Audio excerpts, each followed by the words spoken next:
Good afternoon, everyone. Thank you so much for joining us for our webinar today, Understanding the Major Trends that are Impacting Donors Today and Tomorrow. My name is Jen Lennon, and I'm a marketing coordinator at the Stelter Company.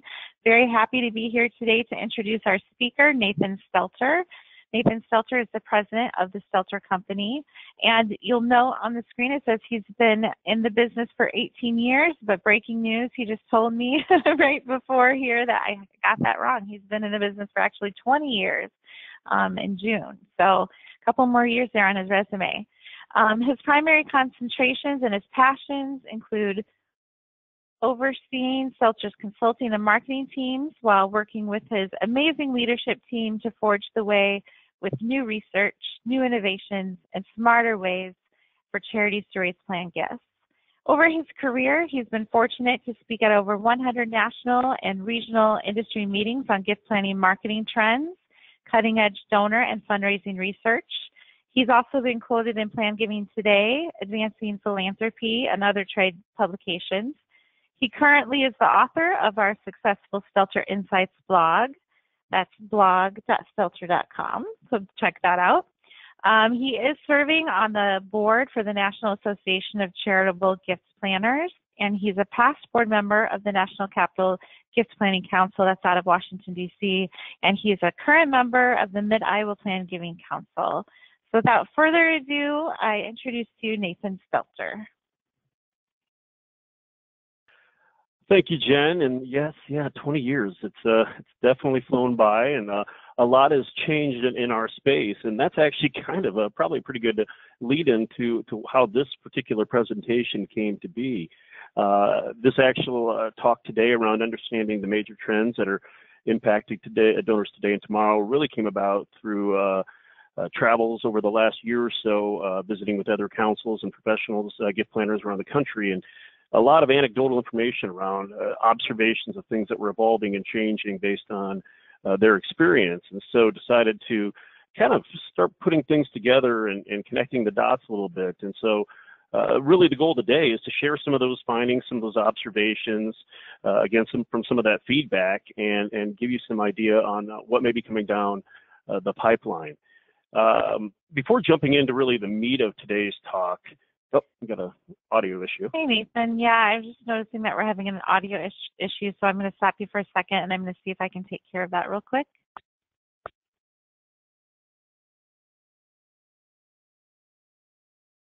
We're going to go ahead and see if that works for everyone. You guys can let me know through the comment section if you are hearing me now or not.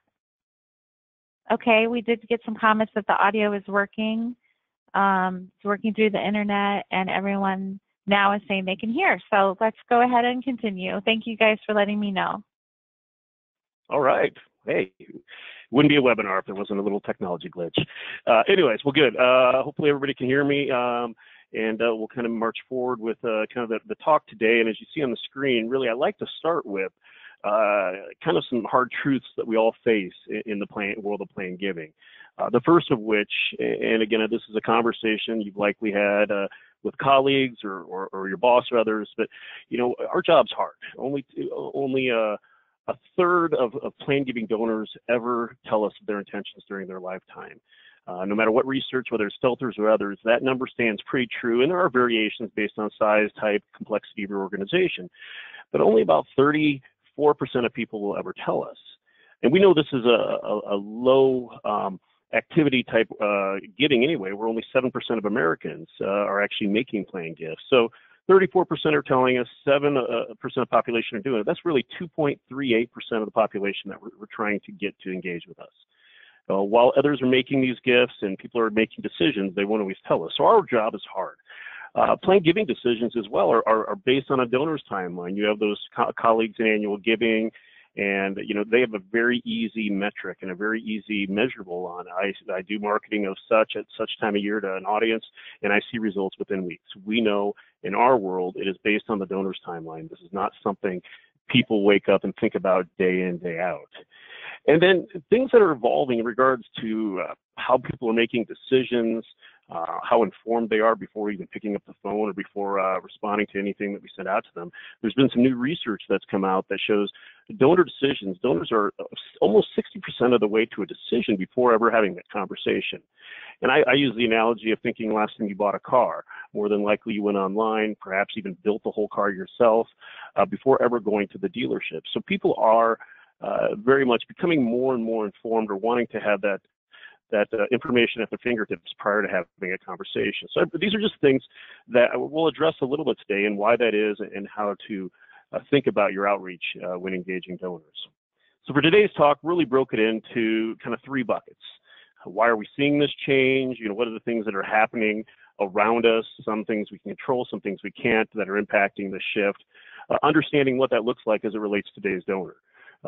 So, how has to the point I just shared, how has their decision making evolved and what do we need to be mindful of? And then some examples on what does this mean for you? What are some things that you need to be thoughtful of in regards to your outreach, your engagement, your marketing, and so forth. So hopefully, as we go through this, we'll leave some time at the end for conversation or for questions. Please do shoot those off to Jen as we continue, but I'll try to leave a good 5 to 10 minutes for at the end. So first and foremost, it's the why. Why are we seeing this? And there's a variety of different factors, a lot of different things that are impacting this. But one of the biggest ones to spend some time on, and I'll look at about 3 today, is really the shift in demographics. I mean, it is fair to say in the world of which we live in planned giving, and those who have been in the field for a while, and even those that have recently come into it and seen this, planned giving as a term was coined in 1972 by Robert Sharp Sr.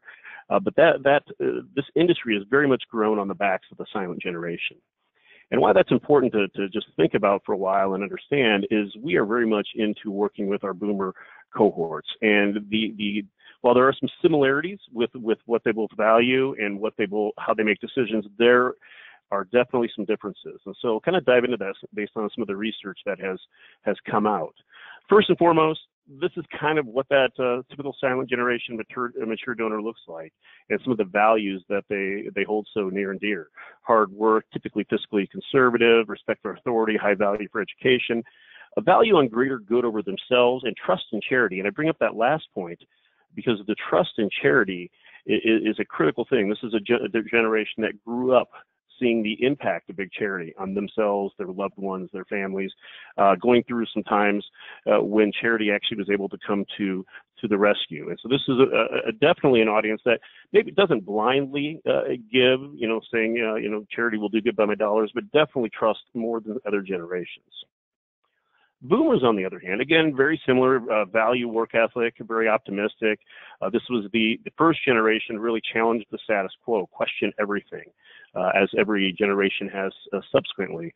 But a couple of the key things that are different with the boomer generation is really this was the generation first getting an explosion of access to information.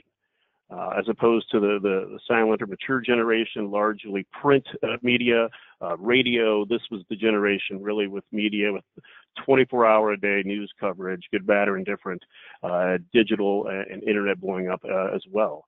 And then this is also, as we all know, the me generation, the personal gratification, growing up in the heyday of the economy and the growth, and really being recipients of a lot of that growth and the good things came out of it. So why do I bring up boomers? And in particular, this difference is this is very much the audience we are working with. While we're still working with our older donors and the silent generation, boomers are very much making their mark as it results around planned gifts and planned gift intentions. Currently comprise about 40% of the U.S. adult population, control 80% of that wealth in the United States, and that's going to be something that they will maintain really over the next 20 years or so. This isn't a difference between them and their predecessors, is they're not retiring at necessarily age 65 and moving down to Del Boca Vista, Florida. They are starting on their second or third career at that time. They are very much not taking that more quote-unquote traditional route that their parents did. What's nice is, they are giving 50% of individual giving and are 1/3 more generous than seniors, matures at the same age. A couple other similarities. They do attach the same importance to giving to charity, both volunteer at a similar rate, again, from a giving in their will or or a planned gift. There's not really a big difference between the generations. And both are concerned about outliving their wealth. And I bring that last point up too, because it's for two very different reasons. Boomers are that first sandwich generation. And so one of the things that sits with them is something that does impact decision making, whether it's around finances or philanthropy or what have you, is they may have, and by sandwich generation, they may have adult parents and adult children living at home with them at any given time. And so there are definitely questions and things that may impact their liquidity or their approach to philanthropy and giving that maybe their parents hadn't. The other thing about concern around outliving their wealth is the boomers, or the matures actually are concerned largely about outliving their wealth because of health issues, because of frugality, perhaps based on how they grew up in those values. Boomers, while still concerned about outliving the wealth, it's more to maintain a lifestyle that they've been accustomed to. So there are some nuances and differences in regards to that. And that was kind of the first part, really just kind of looking at from a generational standpoint, why are we seeing some of this shift? Some of that you're more likely have seen already, but it's critical that we understand that these things are happening and they are impacting maybe what we've always done or the way that we've always done something. The other thing that really has had a dramatic impact is technology. One of my mentors when I first got into the career, as Jen mentioned, almost 20 years ago, was Jeff Comfort, as Director of Plan Giving out of Georgetown University at the time. Now he's out at Oregon State. And he's given some terrific talks at the national and regional conferences over the years and has always been forward-thinking in regards to what is changing and how things are changing. And I remember a talk he gave at one of our national conferences around how marketing and communication had evolved, and really did a whole historical reference looking at how the Heidelberg Press, how that really changed the way that people communicated years and years ago. And that was pretty consistent for generations. And in just a short period of time, really a decade or less, digital has flipped everything upside down in the access to information and the way in which we communicate. And so I'll share a couple things that I've gleaned from pewinternet.org and some other studies, just to kind of reiterate a lot of what you may already be seeing and know, but what is happening worldwide and also in our backyards around how people are engaging with your charities. As you see, this is data from last year on digital use worldwide. We see mobile is far surpassing any other way as far as how people are accessing information. Good, bad, or indifferent, we are all tied to our mobile devices. And even more so in the United States, there's more mobile subscriptions, 341 million, than there are population. And you may be wondering why that is, but if you think about it, and some of you may be on the phone, you have a work phone, you have a personal phone, you have a house phone for your children, or whatever it may be. We are all plugged in, and it is dramatically impacting the way that we consume content and how we consume that content. Other things that Pew Internet has followed over the years that I've always been intrigued by is the adoption of technology. And this kind of shows back over the last 15 years or so, some of that adaptation. You see cell phone, smartphone, really one and the same kind of up the top there as far as the growth. And we see that in our day-to-day lives. Desktop, laptop stayed pretty level, but tablet is one I want to bring your eye to, 53% now, but really in the last 9 years has grown tremendously. And the reason I bring this up, and it's really more on as you're working with your marketing communications team, as you're trying to figure out the best ways to use your digital tools and assets to engage people, is understanding where they're coming from. What does that user experience look like? And tablets in particular, the top 2 users of tablets are young children and seniors. It is much easier in retirement or as I'm traveling to very quickly pop up the tablet, check whatever I need to check from email or stock or anything else than popping up my computer and waiting for that to load. So this is something I bring up because a lot of us, when we're sitting at your desk right now, more than likely sitting on a computer or laptop, needing to get in the headspace of kind of where your typical potential donor is coming from is important as you're thinking out how you plan things out. From an internet usage, just share this again. Not anything we don't know, but that bottom line, which should look grayish on your screen, is that 65 plus audience. And as we all know, an audience that when we all started doing more digital outreach was a little slower to the draw, but it's definitely made up for some lost time, and is the assumptions that maybe we made and some folks had talked to 10, 15 years ago on our donors may or may not be online. I think it's fair to say that largely we are seeing a lot more of those folks online. And then I share this one because I think back to even when I was in high school or college, and when the idea of getting online was a set thing. It was you had a scheduled hour for getting online. This is at the end of the day. I'm going to get online, check my email, and then I'll turn it off.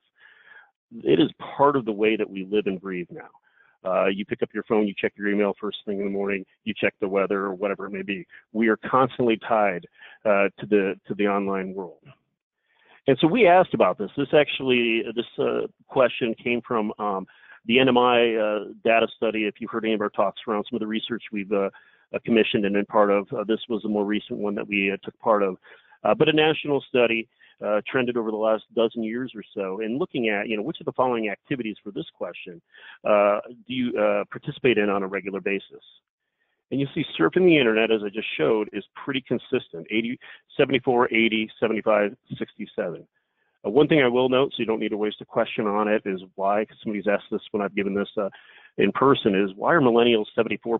I would assume they'd be 100%. And it's really the terminology. Surfing the internet is our terminology. Millennials, it's just waking up and breathing. They're automatically online. So that's really more just a understanding or an adaptation to the nomenclature that we're using. The other thing we asked around, so all right, so surfing the internet or being online, everybody's consistently out there. How many of you are actually using that to research charities that you're considering giving to? General population around 42%, but you see, and millennials definitely and Gen X leading the way, but more and more people are online. They are wanting to, kick the tires, for lack of a better expression, to understand what you're doing, where you're having an impact, and what potentially are ways that they can help.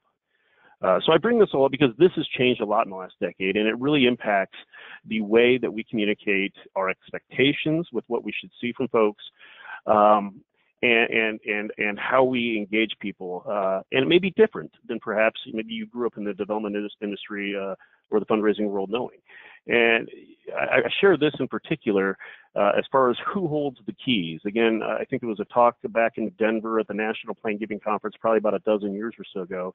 Again, Jeff Comfort, and I think he was co-presenting with Cynthia Krause at the time, but they gave a talk around how for years and years fundraisers have held the keys. And by hold the keys, I mean they held the keys to information. So if a donor, pre-digital explosion, if a donor wanted, or prospective donor wanted the quest language or tax ID or information on how a gift would work, they had to come to us. They had to call us. They had to stop by our office. Same thing with the advisor community. Advisors are much more versed in the world of plain giving now. They're much more in tune, still maybe not 100% where we want them to be, but much more in line with charitable giving techniques. But they would used to have to come to us as well. And so we really held the keys to the conversation. We really were able to navigate that and lead that. And I bring this up because I think it's something we all need to understand is it's okay if you don't hold the keys throughout the entire life cycle of that conversation. It's okay that people come into contact with us and they may have already had conversations or may already have vetted something. But that is much different than what a lot of us grew up with. And then just from another couple items, two more items in regards to what we're seeing is impacting some of this change outside of the demographic shift, outside of the impact of technology and access to information, is also society's views on nonprofits. And this is something that we may or may not be able to control ourselves, but there are things we can be mindful of when communicating and positioning ourselves to our current donor file, but even potential donors. But some shifts we've seen through research on how many folks are leaving us in their plans, on how they're looking at their giving, as well as how much do they really trust us, fair or unfair, based on how news reports have run in the past. Whether it's your charity or not, that sits in the back of a donor's mind when it comes time to making decisions. And so giving more to fewer is where I really want to start, because this is something that I really think since the downturn about a decade ago now, we've seen. I remember in 2009, myself and our Director of Research and Analytics, actually our CEO now, Bev Hutney, she and I went out to Boston College for the annual AFP Wealth and Philanthropy Summit. And it was a great 2-day event. Had a lot of folks there talking about what was happening mid-recession in regards to philanthropy. They had a panel of Family Foundation folks and Giving USA experts. And one of the key themes that was consistent was going into the recession, a donor or an individual may be giving maybe to 8 charities. But coming out, people were kind of taking more of a personal inventory and perhaps maybe giving to 4. And so that's been something that we've seen consistently hold true. And so we even included that and some of those line of questioning into the NMI study. And so this was one of those where we asked, if you were to consider leaving a gift to a charity in your will, which of the following would you be likely to do? So starting at really the broad level, is this something 100% to one organization? Would you be likely to split this between multiple? And of course, we have the folks that we know would not even entertain this. And so you see some consistency, very few looking at 100%, a little bigger uptick in split gifts. And so we wanted to dig down even further into that. All right, so what does that look like? If you were, for those of you who would split gifts, if you were to sign a will in the next 6 months, how many charitable organizations would you be likely to include? And I share this because you see the highlighted number of 2 is very consistent, the top number for each generation. And why this is important is because there's no doubt some of you on the phone right now have had estates come in and be realized, and the paperwork come by your desk this last year, and there's probably 7 or 8 or 10 charities noted on there. And that was very commonplace for quite a while. And that will still happen, but it is starting to shift. And even Blackbaud did a study about 5-6 years ago on this exact same thing. And at that time, the mature audience in particular is who they drew out. They found the average silent generation mature donor was leaving about 5 charities in their will. And that was down from 8. So we're seeing, maybe a little level set here as far as people wanting to designate more to fewer. So, you can look at this if you're glass is half empty, glass is half full type person. Half empty, all right, there's less opportunity because people are, maybe not including as many, and I may not have a chance to get in that. Half full, there's only 3 getting in. If I get in, I'm going to get a bigger piece of the pie. So I bring that up because I think it's really critical to know that there's a little more competition, and we need to really differentiate the impact and where dollars are going, and being very transparent, or as transparent as we can be, because that's where people's minds are going. They're looking at, as opposed to previous generations, not a blind giving of sorts, but they're looking at their giving as an investment. And even localization and impact tend to ring pretty loudly. And this is actually another data point from NMI that we saw. Some of you may have seen me share a similar slide in other presentations. But this was just looking at percentage of donors indicating which type of organization they prefer to donate. You can see left to right, local, national, global, and then top to bottom, looking at the generations, looking at frequent versus infrequent, ethnicity, as well as wealth. And predominantly a lot of people looking at local, wanting to see the impact. You see a couple outliers, millennials, global, Asian, Hispanic, global, based on when the study was done, and maybe some international natural disasters or events that were happening. But largely people wanting to give in their backyard, see the impact in their backyard. And we see this in our day-to-day lives. You see localization in buying local, the growth in farmers markets and community gardens around the country, growing local, so forth and so on. And so why wouldn't this move over to philanthropy? And it indeed has. So if you're a community-based organization, a local organization, you're probably sitting on the phone saying, great, this is terrific. This works really well with our mission and our focus. If you're a bigger school with donors living everywhere, a national organization, you maybe say, all right, well, what does this mean? So what I like to think about this is it's trying to take the idea of localization and get it down to the lowest common denominator. And I share the story of a good friend of mine who's now retired, so I can share the story. But the United States Olympic Committee, quite a few years ago, had shared some of this information with my buddy as the director of Plain Giving there. And he said, all right, well, we're this national organization, and, what does this mean? And this was pre-Rio Games, so that gives you a little context to when we had this conversation. I said, all right, as a loyal Iowan, outside of, I think, it was Sean Johnson at that time, who probably had endorsements from a variety of different folks, how many Olympians are you sending from Iowa to Rio Games? And he's like, yeah, we're sending 4. I'm like, awesome. Can you do that for all 50 states? He's like, sure.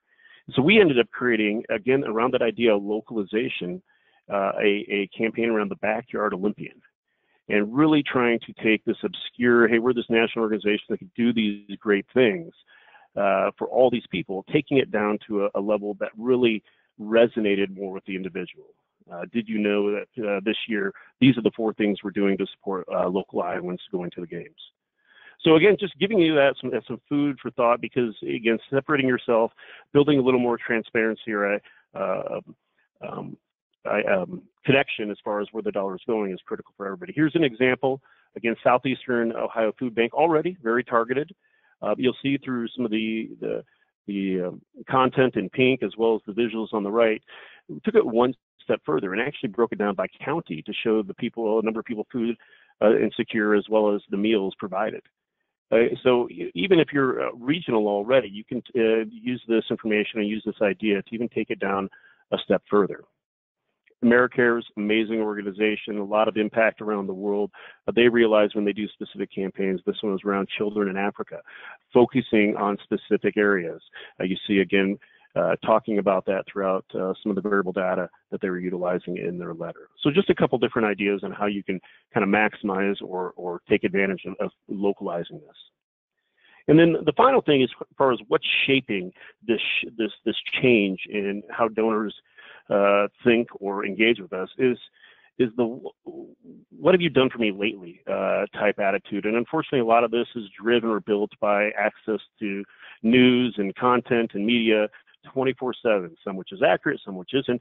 But either way, it's the soundbite world that we live. And as I mentioned earlier, whether it's your charity or not that has been impacted, it does sit in the back of donors' minds saying, well, I wonder if so-and-so is doing good by my dollars. I wonder if it's truly going to the mission or to the cause. And so here's some examples. And while there have been examples, and unfortunately, as we know, the few kind of set a bad note for the rest of us, there have been some bad ones that the media has done a good job. There's also been others that maybe were mistakenly. And this is a great organization up in Chamberlain, South Dakota, St. Joseph's Indian School. And years ago, a handful of years ago, CNN ran with a story about how they were using pictures of children or fake, quote unquote, children's stories in their marketing. And indeed, this wasn't the case.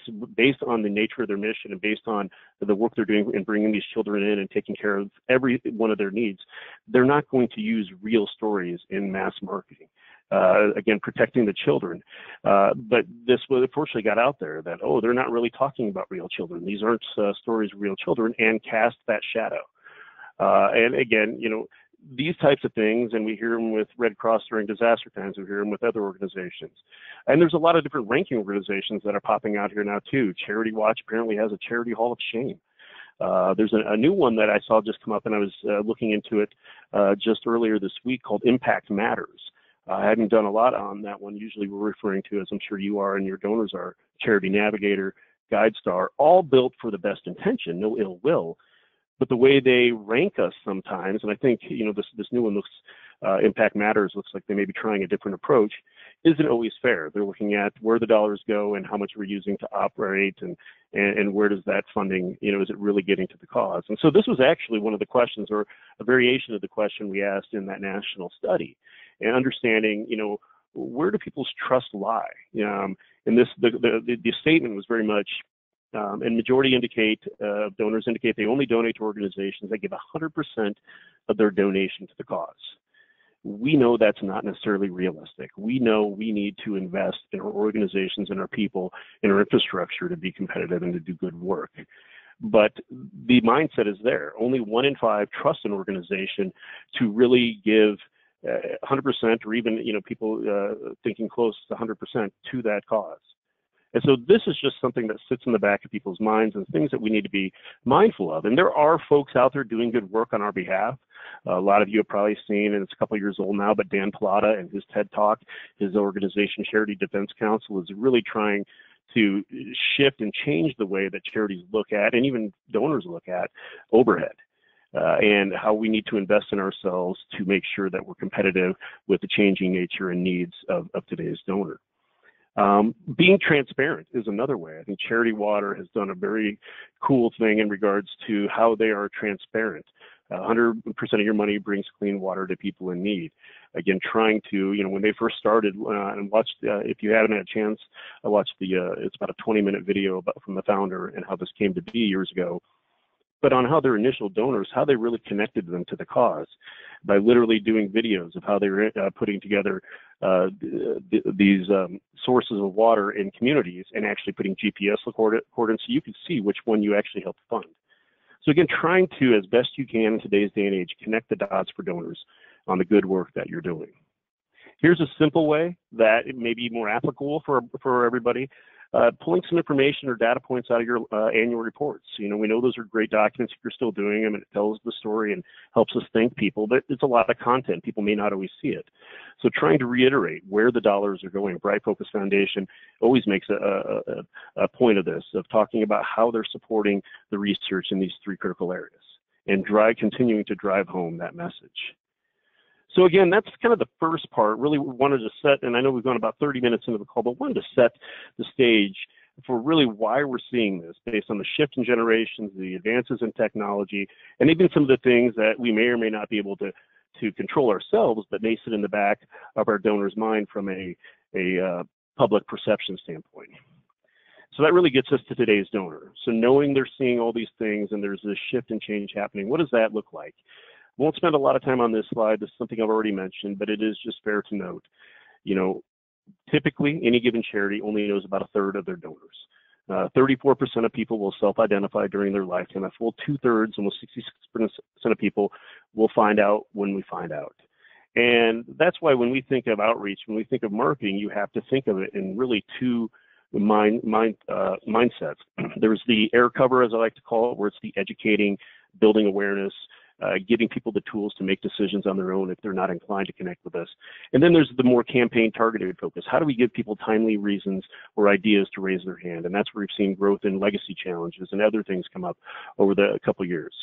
But part of that also is to help set the stage with really how do we judge ourselves? How do we understand that we're having success? And, a lot of the powers that be or the VPs in some of our shops and maybe come up through annual giving or major giving or even campaign giving, where they're very clear-cut metrics. They're very easy to understand, timely measurables, where, yes, I send out or I do this activity and within X amount of time, I see the dollars. As I mentioned earlier, planned giving set on a donor's timeline, so this is not the same. And we'll share these slides after the talk and a copy of the recording. But I always use this one because I think it is good for us to communicate with our board and with people that may not fully understand planned giving. This is something that we may not know if they're taking activity. The cost of entry is high because it's a dollar amount that far outweighs a lot of the average annual gifts we get. Stakeholders, annual giving. I can jump online on my phone right now and give $5 to a local charity without having to consult my wife or an advisor. If I'm going to make a more structured plan, I would want to include some other folks. Same with decision makers and completing the gift as well. Self-service annual giving has become very easy, as it should be. And I know there's organizations, and we're all trying to make planned gifts and making changes in your will easy too. But still, even with tools like Free Will and others, we do require professional assistance. So this is something I know on the national level, CGP is working on as far as the standards for gift planning success, trying to help us all speak from the same voice. But currently, we do run into this a lot. And I bring this up because if you're working with your teams internally and based on their history or bias and fundraising, they understand how an annual gift donor comes to be. And a lot of them may have grown up with this type of visual, the typical donor pyramid that a lot of us have seen. And this still is very much valid. This still plays a role, but I'd argue that it's evolving or changing too. But the typical pyramid of building a large base of prospects, engaging them as all first-time donors, working on retention for your annual donors, and then building them up through moves management or what have you to first-time or regular or even lead donors, and kind of that ultimate gift typically was the aspirational bequest or legacy gift. This does still play true in many organizations. But really in the last 5, 6, 7 years, people have been questioning, are there other ways to think about this? And Claire Axelrod, who hosts a clarification blog, brought this up in an article back in 2013 about the vortex. And I agree with her, is in today's day and age, people can come in contact with our brand, with our charity in a variety of different ways. They don't have to be a planned giving donor just because, they show that they've given 15 years of giving or more. They may come into contact with us and be a planned giving donor and never written a check. They may come into contact with us, make that planned gift, and only been supporting us for a couple years. And this was actually something we saw ourselves in our 2012 study we did around the ladder of engagement. And we had really inquired and surveyed around, you, Mr. and Mrs. Planned Giving donor, how did you get there? What was that ladder of engagement as you came to know that charity, understood that charity, and supported that charity? And this is what we saw. Very much 59%, almost 60% is that traditional way we mine our files and look at our data as 10 plus years of consistent giving. But then we started seeing the 20% pop up, less than 5 years of giving, or 21% up. 21% of people had made a planned gift and had never written a check. And so I bring this up because I think it's important just to be mindful of, and this varies based on organization. There's a large, conservancy organization out in the DC area where they may get upwards of 60 or 70% from outside their database, people who haven't given a gift. And depending on your size of brand, that may vary or ebb and flow as well. But it's something to be mindful of as you're thinking about the donors and you're thinking about the way they're engaging with you or what they even look like, is not just looking at financial commitments, looking at other ways perhaps you've been able to track. Are they advocates for you on social media? Or are they always sharing your stories and liking your material? Are they coming to events? Are they doing this? Are they doing that? But again, being a little more broader around the overall engagement of the donor. And I bring this up, and this is the data point that I share based on a Stanford study that came out about a year and change ago around the donor decision-making process and how that us giving up or understanding we may not always have access to hold the keys to the conversation is okay. Because, now we're seeing, the donor beginning to somehow get engaged with our charity or understanding, what opportunities may present themselves, and then learning from peers, learning from what they read online, learning from social media, good, bad, or different, before they ever raise their hand or before we have an opportunity to make the case or have a conversation. It's okay and it's fair to understand that they may be almost 60% of the way to that decision already. And this is the example I used earlier, and I used this in a presentation, I think at the national conference, but again, thinking about, a donor decision very similar to, I guess, consumer decisions. That self-directed consumer is very similar in self-directed donor. I've got a 12-year-old car. I've got 160,000 miles on. I'm holding on to it till my oldest son is old enough to drive because, the kids scratch it already with their bikes coming in and out of the garage. But I was curious and kind of getting a little stir-crazy with the latest repairs. Maybe I'll jump online and see what's new. And so I started, from a self-directed consumer, started kind of poking around. And I'm like, all right, well, here's maybe a model I like. Oh, I can pick the color and choose which one's going to show scratches, which one isn't, interior. Actually, all right, well, we obviously have to do the hybrid, the bigger motor. Could even add, the bike attachment for my bike. All along, they're following what I'm doing. And so they say, hey, you're adding more and more features. You may want to look into some financing. But really, by the time I got to the end of that, I had pretty much created a car. And it's not exactly the same, but it's very similar in the mindset of how people are engaging with us as a self-directed consumer anymore. And so when you're thinking about what you're doing from a digital standpoint, when you're thinking about what you're doing from an outreach, it's important to think about it from a user experience standpoint. And so this is a quick slide to kind of put in some context how we've traditionally looked at our outreach, how we've looked at our engagement with donors, maybe what that looks like today. And then I challenge people to think about maybe what this could look like in the future. So from a business objective standpoint, a lot of what has traditionally happened in the world of planned giving is around educating, building awareness, giving people ideas on what this is outside of the checkbook mentality. Today it is much more because of the focus on ROI, a blend, as I mentioned, that kind of air cover and conversion. Giving people tools, resources so they're informed so they can make decisions, but also giving them excuses or opportunities to engage. And I would say as we continue to evolve, that it's going to be even more so. It's going to be looking at how do we grow, spend more time with stewardship and continue to grow current planned giving donors. Because as we all know, the best planned giving prospect is somebody who's already made a simple intention. Content focus, we've seen that shift, and those of you who've been in the industry a while have seen this firsthand. And I look back at some of the old archives of Stelter publications years ago, but it was very focused on the vehicle.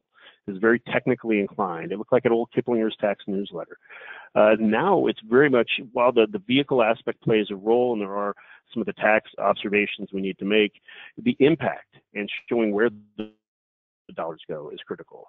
And as I looked at where content and where content marketing is taking place in giving, looking at not only the impact of where dollars are going now, but what's the viability of your organization and your mission?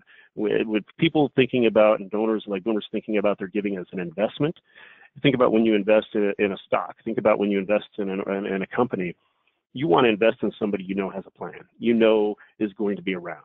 So I think that's very critical to think about too, is what is the story we're telling as it relates to where we're going and our vision? Or have we set ourselves up in the best way possible to make that clear to our donors?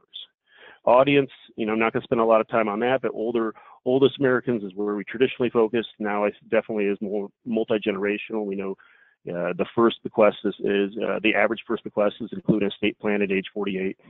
And multi-generational, the family dynamic is shifting.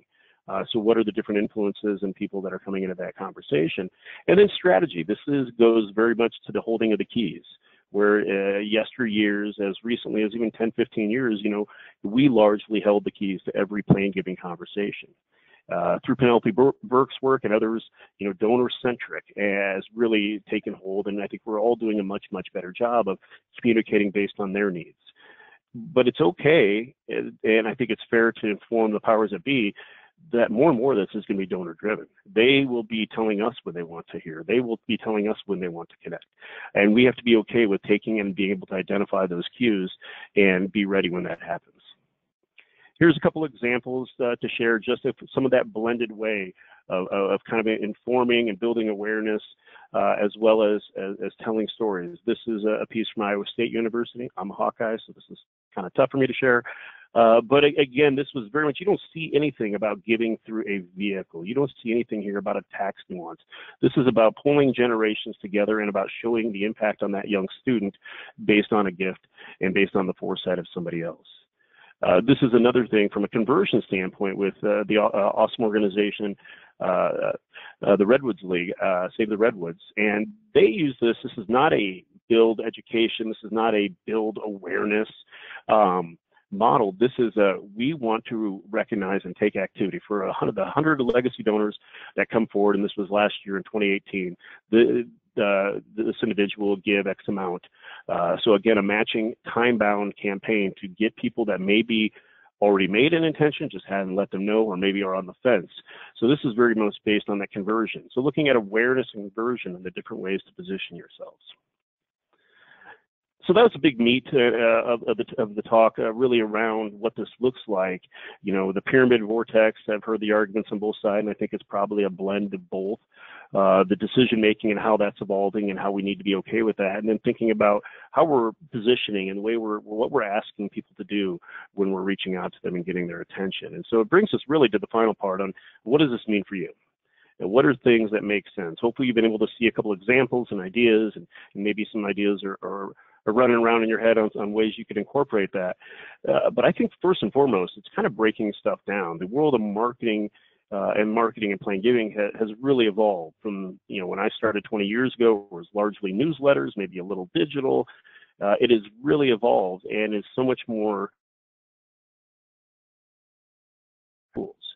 And so this is something, and I had actually stolen this from our editorial director, Katie Parker, had put this together, and I thought it was really great in the way that breaking this down is thinking about the tools that you're using when you're planning your next 12 months of outreach, being very thoughtful and mindful and purposeful on the tools. And breaking it into these two buckets is really the best. Marketing drivers, these are the things where we want to spend our time because this is driving activity. And the destinations, how do we make it as easy for them to take action, to request information, or whatever that next step is? And walk you through just kind of some simple ways to think about this. But a targeted email is kind of that coupon to your favorite restaurant. This is quick, to the point. This is not an opportunity to tell a huge elaborate story. This is very actionable. As opposed to an educational email. This is that magazine cover. You have a couple different options potentially based on where that particular prospective donor is in the decision-making cycle. Where would we lead them? So a couple examples to show you are these. The first being the Tiger Athletic Fund on the left. I've shared this example a couple times, so you may see this, but it is very direct to the point with a unique purpose. And in targeted emails, we like to use the squint test internally. If you squint and look at your screen, you can see where the action is. The action is that yellow button in the middle. as opposed to, for a completely different use case, but equally useful, National MS using an educational email talking about what work is going on, giving a couple different ideas based on what they know about their population or time of year on something that may be of interest. So again, two completely different use cases, but both equally effective based on what you're trying to accomplish. Social media I bring up, I don't think in the world of plain giving of social media is necessarily for everybody. A lot of it has to do with your size and your activity. If you've only got a handful or a couple hundred on your social media site, you may want to be thoughtful in regards to how much time you really dedicate there. But it is a good tool. It is, to use the analogy I like to share, it's going fishing where the fish are. If you do have a lot of people out there and you're doing a good job and your marketing communications team is storytelling, if there's ways to piggyback on that, terrific. I would argue, please do not do anything. I literally saw this yesterday. I have a little filter set up in Twitter to capture some of these things. But somebody posted, check out our new Plan Giving website. The only people that will click through and look at that are you guys on the phone as fundraisers and myself as a vendor.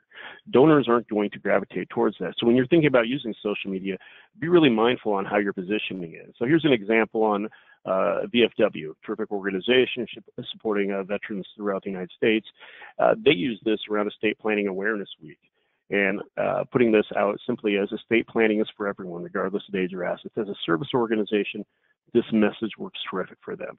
And they just use that. They're able to allow people to share it and direct them not to their VFW Plan Giving page, but to a specific landing page that gave them the option free of charge to download the tools. And if they were inclined to look at other tools, once they downloaded it, they provided that. So a really smart way for them to harness the ability to kind of capture up people that may not even be on the radar.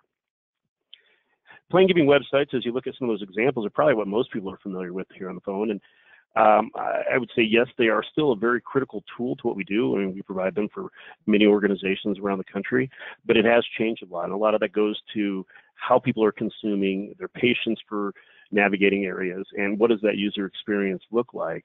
And so I think that's the first thing to think about here. And this is an example, may not be the prettiest or cleanest to read on the screen, but it is very much built for purpose. This is not something where we want to overwhelm people. If we are going to get people to the site through whatever marketing means that is, we want to make sure it's easy to understand and easy to take action.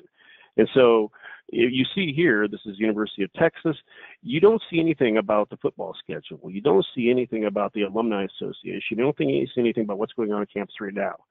Because we know if we've done our job well and we've put together the right tools, whether it's through social or email or what have you, and we've got people to this point, we don't want them to be distracted and move to something else. So again, keeping it very simple and giving them options, nothing that takes you anywhere else, but drilling down into, here's some simple language, not hiding that underneath all the content, giving them tools on what to do next. I think free resources or I'll scroll right here. The next steps are two critical things that you need to be mindful of no matter what you put on your website. Make it easy and be brutally honest and candid with your donors. That we know you may not come to us with questions first, and that's okay. If you go to your advisor, here's some things to ask, or here's some tools to use. If you're sitting down with your loved ones, here's some ideas.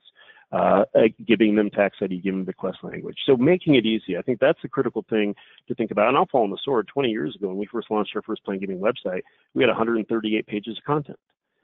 Nobody reads that much. And especially at that time when we're dialing up from our AOL modems. So being mindful of what that looks like and giving people enough information to make the decisions that make the most sense for them.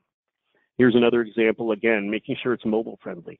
It's very easy for us, and I think a lot of our marketing communication teams are much better about this now, but it's easy for us to say, all right, well, this is the media, the laptop, the desktop, I consume it through, it looks great. But making sure it's easy as well. If they're sitting in their advisor's office and they need to hurry up and get the quest language, make sure they can jump online. Make sure they can find that stuff and it shows up and appears as it should be. And then landing page. This is something, anytime I give this talk and I talk to folks in regards to, are you using landing pages? It's not a ton of people, but I think it is something to keep in the back of your mind as an opportunity. Landing pages work really well when we're asking somebody to take a specific action. So you saw that earlier, one with the Tiger Athletic Foundation. Patrick Peterson, former LSU Tiger, NFL player, had made a planned gift intention. They had a great video and opportunity to drive action around won't you join us. National Jewish, again, same thing, a very simple targeted email on the left there, driving them to a page that had one action, learn more, request information here, view my guides. Didn't take them anywhere else, didn't talk about any other giving options, but very specific and so these types of things are good when you're doing targeted campaigns like a challenge or doing a tribute campaign or something like that. From a messaging standpoint, I think it's really important to think about where the donor's at from a mindset. I know as we're getting close to the end of time here, I want to kind of share a couple ideas and we can open up for some more questions, but it's that connecting the dots. And again, what the folks at Free Will and Giving Docs and other organizations are trying to do, and using some of your estate planning toolkits as well. People know it's important. You see women and men alike, it's 45 and 41%. Very important to have these documents in place. But there's a gap. It's getting people from intent, yes, I know this is important, to actually execution. And so here's a couple examples. Creighton University a couple of years back, again, I think this was around Estate Planning Awareness Week. Very smart. They sent this out, and just, if you put off writing your will or solidifying your plans for the future, you're not alone. Over half of Americans don't have plans to protect the people and cause that matter most. As a valued member of our Creighton community, so forth and so on, providing a tool, providing a resource, providing a way for them to get from intent to action. And so I think there's some creative ways to do this. On the left, you see Easter seals talking about plan today for peace of mind tomorrow. On the right, American University, honoring your connection to American University, plan for the future. Again, putting some of those planning concepts, we're not giving legal advice, but we are providing tools that may help them get a little closer to making that type of decision.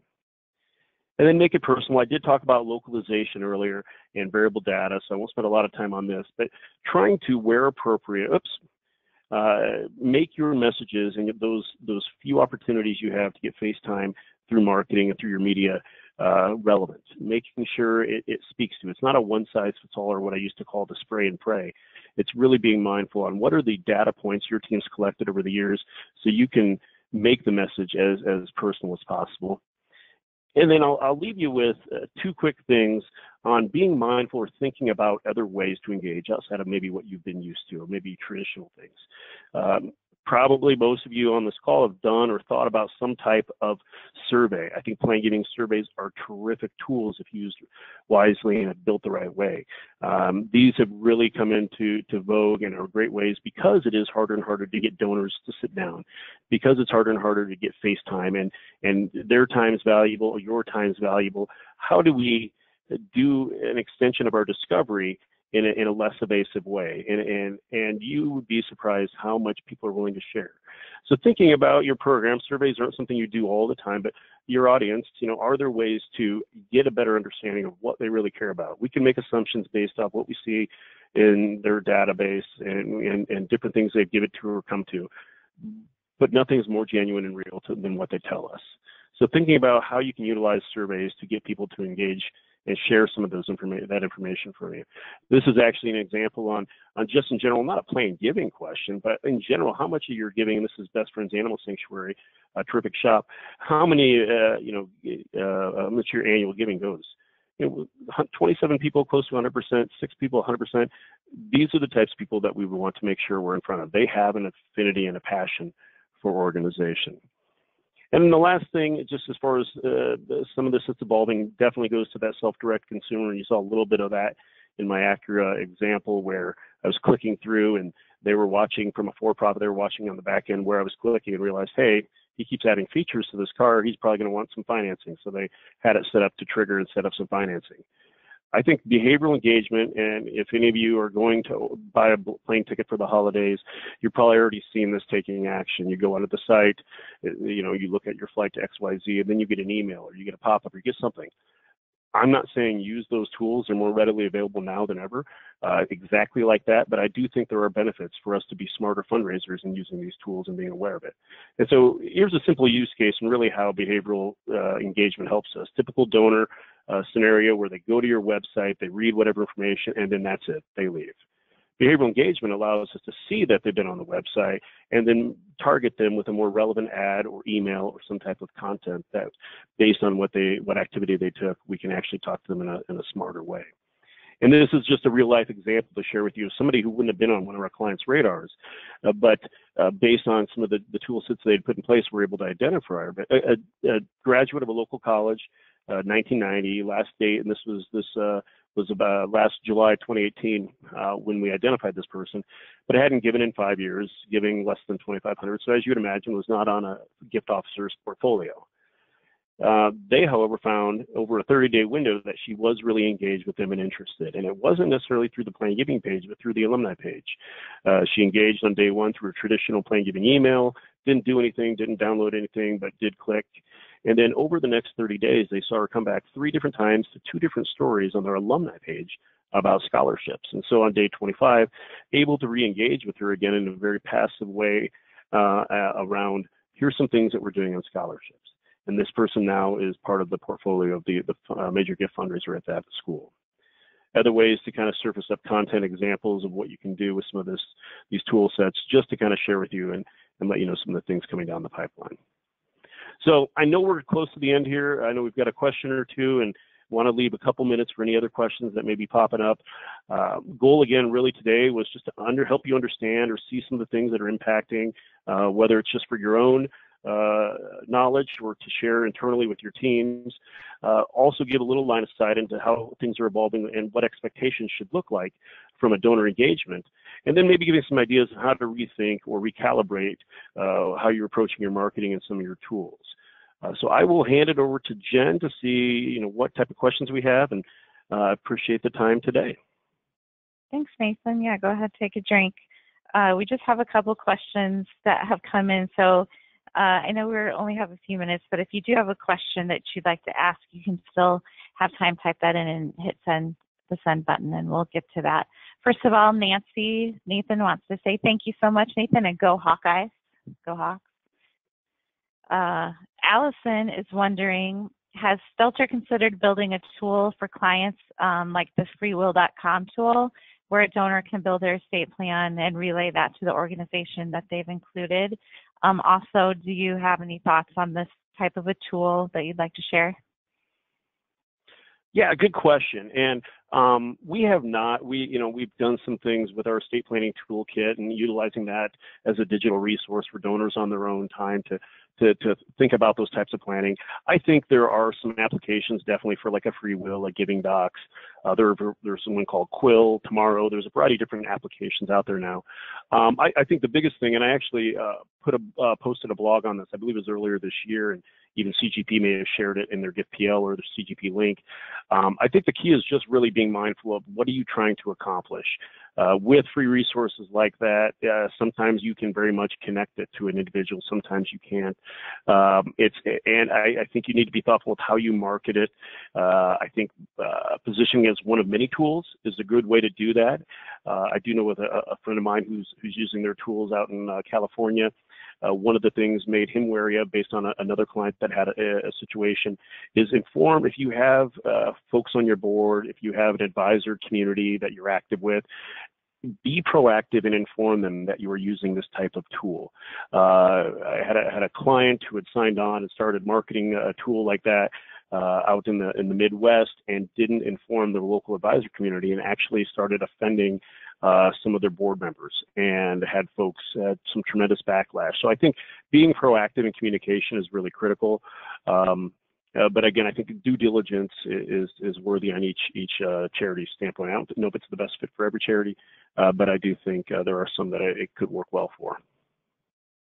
Okay, we just have one other quick question, Nathan. You talked a little bit about the use of tablets and how the older generation have really they've really keyed in on tablets. I think it's easier for them than a cell phone, and it's quicker than getting on your laptop or your desktop. Does Stelter, or do you have any ideas on best ways to market on a tablet or an iPad, say?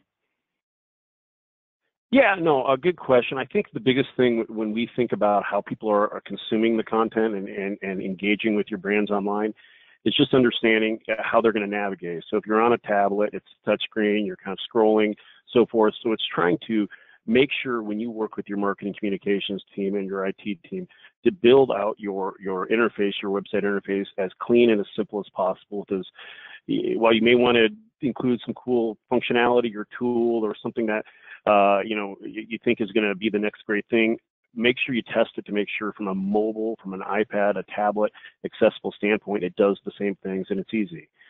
being mindful of dexterity and, how if people can click on things or scroll easily without handshaking and things like that. I think that's the biggest thing when we look at tablet, and you can take it one step lower with how big cell phones or iPhones are getting now. They're kind of mini tablets.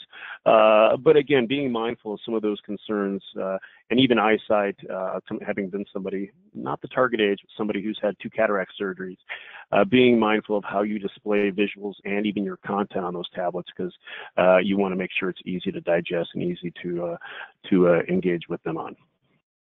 Great, thanks, Nathan. We are over time, so I'm going to go ahead and move on and just let you guys know that if you did come up with some additional questions that you didn't get a chance to answer, you can always reach out personally to Nathan. His email is nathan@stelter.com.